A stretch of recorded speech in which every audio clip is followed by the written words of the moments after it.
This is a performance update for Thursday. It is October 5th, 2023, day before non-farm payrolls. So this is the S&P. There were two trades here on the S&P, one with the euro dollar. Uh, all of these trades were executed with the trade copier. So if you're considering using the trade copier, this will give you a pretty good idea of what you could expect. Now, this doesn't guarantee that every day I'm going to have exactly three trades, and it doesn't guarantee that every day I'm going to have a trade on the euro dollar. I just happened to see one opportunity that was a lot cleaner with the euro dollar. I'll review that in just a moment and why it looked a lot better. But each day, I'm obviously, looking at many different setups and then picking the best ones, the ones that are likely to produce the best results with the least amount of stress and headache when I'm in the trade, so that we don't experience, big uh, drawdown pullbacks, wild spikes and reversals that can happen at really interesting times. So you'll also notice that I'm very particular about the time of the day that I'm trading. So most of these trades are going to occur during the New York session. So this was the S&P. I'll walk you through this one. I switched to a 1 minute time frame, but I do look for my setups. I'm obviously kind of looking through the 1 hour chart. Sometimes a 1 hour chart will make more sense. I look at the 30 minute occasionally, but most of my trades are going to primarily be set up with the 15 minute. And then when I see something, for example, with the euro dollar, I'll show you that in a minute. When price reaches an obvious major support or resistance level, even if it's just a daily support or resistance level, at that point, I can see the setup occurring on the 15-minute chart, but I can go to the 1 minute chart and find my trades. So the 1 minute chart is where I'm going to find and pinpoint my entries. Each day, the trades are going to be just a little bit different. It depends on the setup, depends on the time, it depends on just what the market's willing to give us. Like all I can do is look for the best setups. So in this case, sometimes these will be bigger runners. It just depends on the day. And keep in mind that today was Thursday, the day before non-farm payrolls. So the activity often the day before non-farm payrolls or a few days before non-farm payrolls, you'll notice that each time it's a little bit different, but you can see certain and you can spot certain activity where it's designed to sort of trap traders on both sides, right? I mean, people are jumping in, jumping out, trying to buy the highs. I'm sorry, trying to sell the highs, sell the lows, or buy the lows, sell the highs, and they're just going back and forth all day long. And it gets to the point where after a while, a couple of days of doing that or a few sessions of doing that, there's a lot of people sort of trapped in the market and they've got their open positions because they haven't been stopped out yet.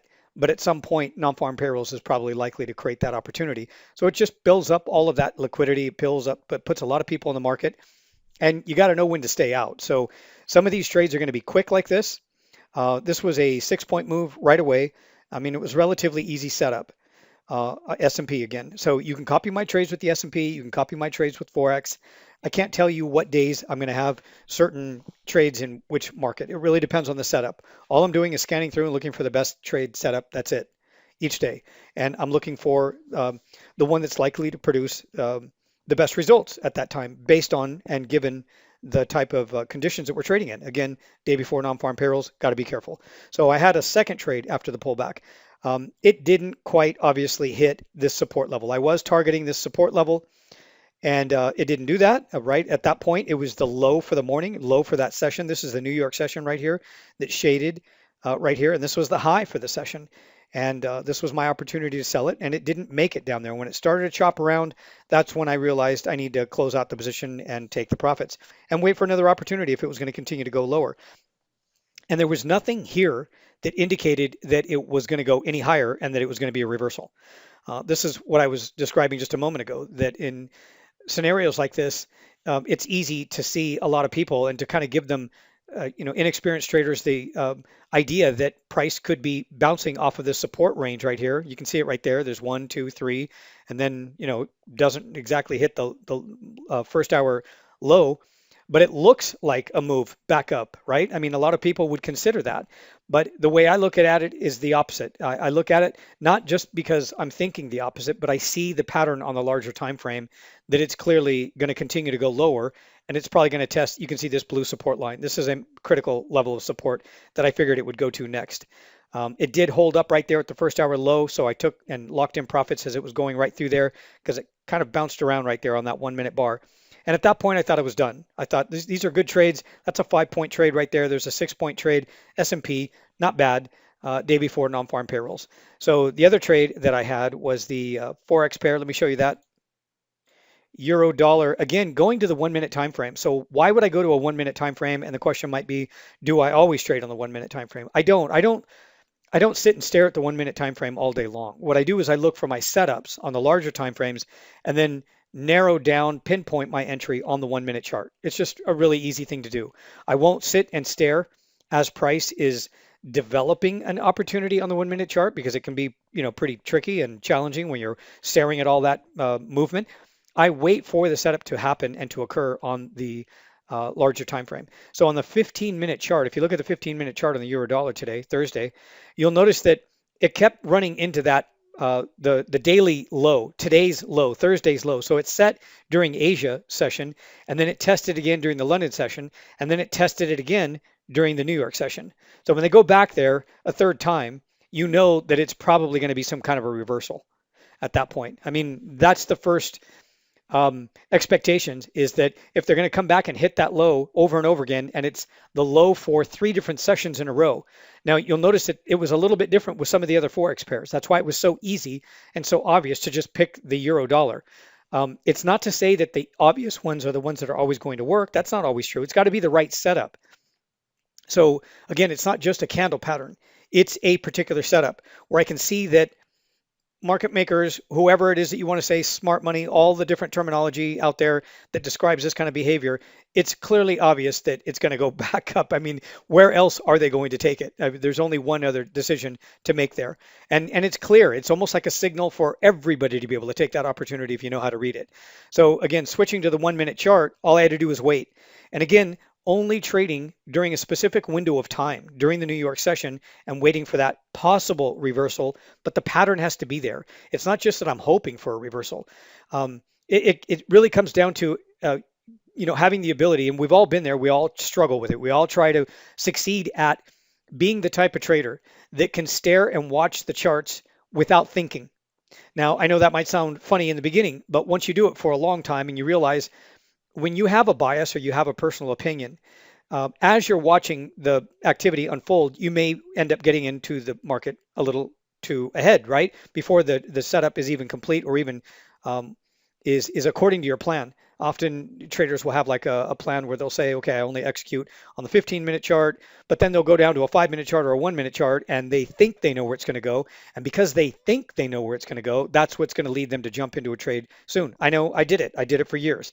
And that's one of the challenges that you got to get rid of, right? You got to be able to sit, watch the chart, and not think anything and just wait for it to show you what it's going to do. You got to look for the setup and then just immediately go down to the time frame that I need to find. I already know where my setup is. I know what it is. I know what it's doing because I see the pattern. Like I study the pattern. I see the pattern. It's just the same pattern that we all see day after day, year after year. It's not going to stop. So then it's just a matter of switching down to the right time frame. This one resulted in 15 pips. It was relatively easy. I'm not going to say that they're all easy. I mean, this one was easy. I just simply traded it right to the next psychological level. And at that point, I locked in profits. I expected that there was probably going to be some kind of a pullback. Not that the move to the upside was over and done, because it wasn't. It ended up going higher. But that would be another trade, another opportunity. I need to lock in profits, protect myself. 15 points on an easy, quick move like this is not bad money. It's good money, especially if you're leveraging in accordingly and you have very few losses. You can increase the lot size. You can increase the leverage if you're more accurate. Like that's the goal for all of us. That's what we all want to do. Study what Paul Tudor Jones talks about. He talks about that, having that ability. Exactly. So the other thing that I want to share, and I do try to share some of the resources. So if you study, there's a gentleman named Bill William McLaren. He talks about analyzing and studying trend behavior. One of the quotes that I believe he made is that you don't truly understand a trend until you understand the counter trend movement. So to be able to understand a full trend in motion, you want to be able to understand and study the counter trends. So often what will happen, and this is what used to happen to me when I first started trading, I would get into a trade and I think, okay, I was able to find a bounce. Good job, right? Then what? Then how long can I hold on to the trade?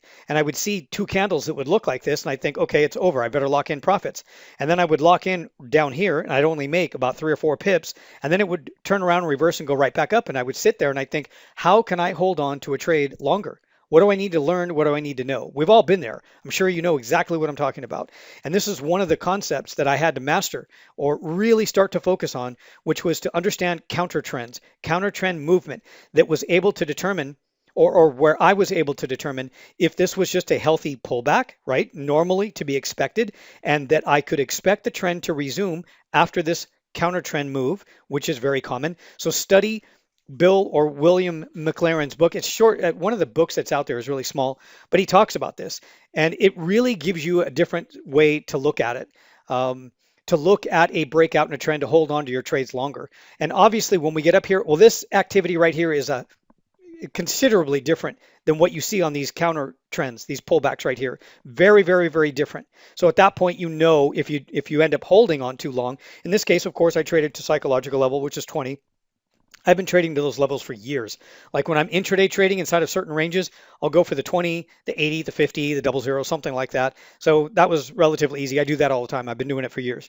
So that was my way of sort of locking it in. And I expected that at that point, it was probably going to pull back and bounce around like this. So study, counter trend activity. And then that way you'll understand what's normal in a counter trend or a pullback in an uptrend, and that way you can hold on to your trades and you don't get scared out of the trade too soon. It's really important to be able to have that skill. Again, it's for a lot of us, it's really easy to find the initial entry and then find where the stop is, like a triple bottom, Asia low, London low, New York low. It just keeps hitting that support low all day long. That's exactly what this did, and it was really easy to do. Finding the entry in some cases is easy, but holding on to the trade, that's another task. That's the other half of the trade, right? What happens once we're into the trade? So this is exactly what I did today. Relatively quiet day. Sometimes I'll have one trade. Sometimes I'll have 5 trades. It really depends. And then other days I'll get 2 or 3. It really depends on the trading activity. I thought it was the safest, smartest way to trade this. And I'm done. And we'll be trading through Non Farm Payrolls. Again, I don't trade the split second that the news is released. You don't have to worry about that if you're going to be copying my trades. I know a lot of crazies, they'll try to trade with the news and they'll just predict based on the movement or if they hear the number. I used to do that back in like 2003, 2004, and 2005. I think the news service was Trade the News. I think is what it was. It was an audio. I don't even do it anymore, but it was an audio, and then also the screen would pop up the numbers, but the guy would scream out the number, and then immediately we would just try to buy or sell depending on what our expectations were, and it was fun, but it was hard to make money that way. I mean, sometimes we did, sometimes we didn't, and it's not the smartest way to do it. I don't do anything like that anymore. I haven't done that in years, and it's a lot safer and easier to find the perfect setup and trade these big moves. So hopefully we'll get some really big moves out of non-farm payrolls. Can't say for sure because not every non-farm payrolls will produce an opportunity like that. So that's just something to be prepared for. But just know that I'm trading my own private account, my own personal account, and my own funded accounts. I'm not going to blow them up. I'm going to trade it carefully.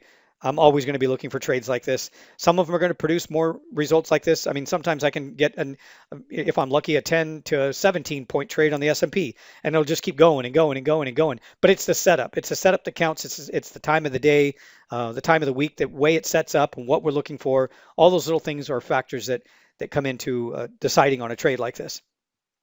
If you want to use my trade copier, you can click the link in the description, and you can use my trade copier. It'll copy all my trades. You just install the trade copier on your MT4 platform, and you set up the lot size and the leverage, and you're good to go. It'll copy every trade.